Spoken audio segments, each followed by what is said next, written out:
I suppose the word liberal, in my ear, as a black man, a white liberal is immediately suspect because it is indistinguishable, and one has got to face this.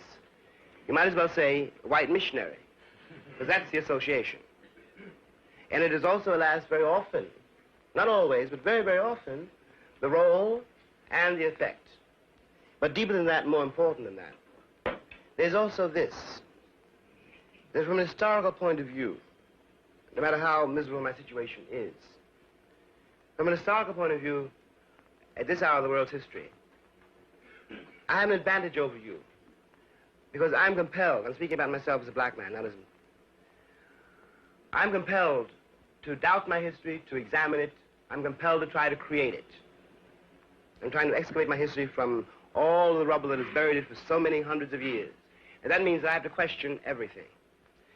Whereas the white liberal is in precisely the opposite position of being, in the main, unwilling, as well as unable, to examine the forces which have brought him to where he is, which have created him, in fact, to make, which must be very difficult, that to know, that quite apart from whatever his own attitudes, aspirations, morality, whatever they may be.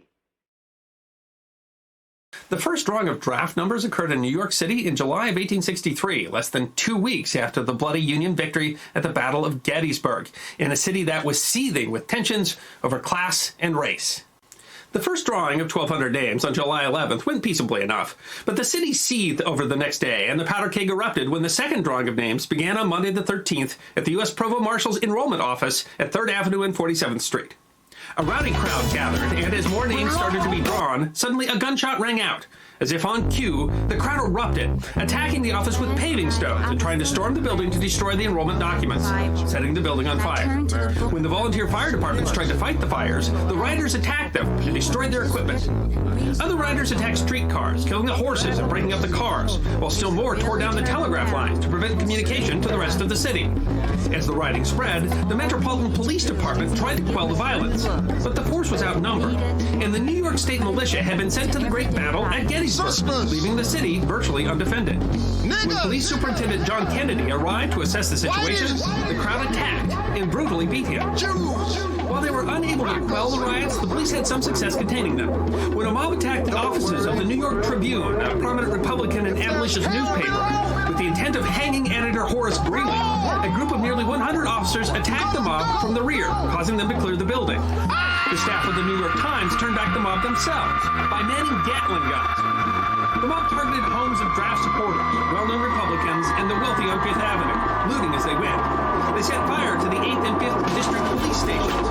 The largely Irish Catholic rioters targeted Protestant charities, such as the Magdalene Asylum and the Five Points Mission.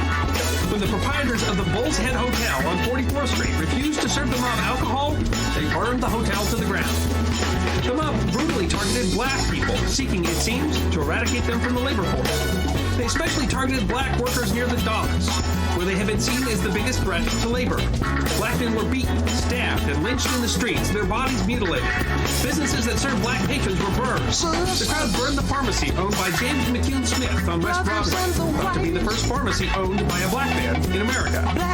The mob targeted the Colored Orphan Asylum on Fifth Avenue between 43rd and 45th Streets, a symbol of white charity towards blacks and black upward mobility. The police and staff were able to evacuate the 223 children, but the mob looted and burned the building and savagely beat a white Irishman who tried to intervene on behalf of the children. The mob continued looting and burning through the next day, but by Wednesday, troops, hastily sent from Pennsylvania, started to arrive. By Thursday, thousands of federal troops were in the city. The mob and militia continued to skirmish, but the troops had the upper hand. A final confrontation on the night of the 16th killed a dozen people. You know, about 120 people were killed in the New York City traffic. For peace, no one is willing. Kinda make you get that feeling. Everybody's smart. Use the pill and the dope. Educated fools from uneducated schools. Pimping people is the rule. 18th Precinct. The mob have attacked the Armory, 2nd Avenue, 21st Street. There is danger of firing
taking over the city. From 21st, there's an attack on the colored people in 2nd Avenue. There's a mob headed for the Colored Orphans Asylum. Send troops to protect the children. Is now on 7th Avenue, 28th Street. They have just killed a Negro. There's a Negro. Get him! Get him! Sir, the Major General wants to know what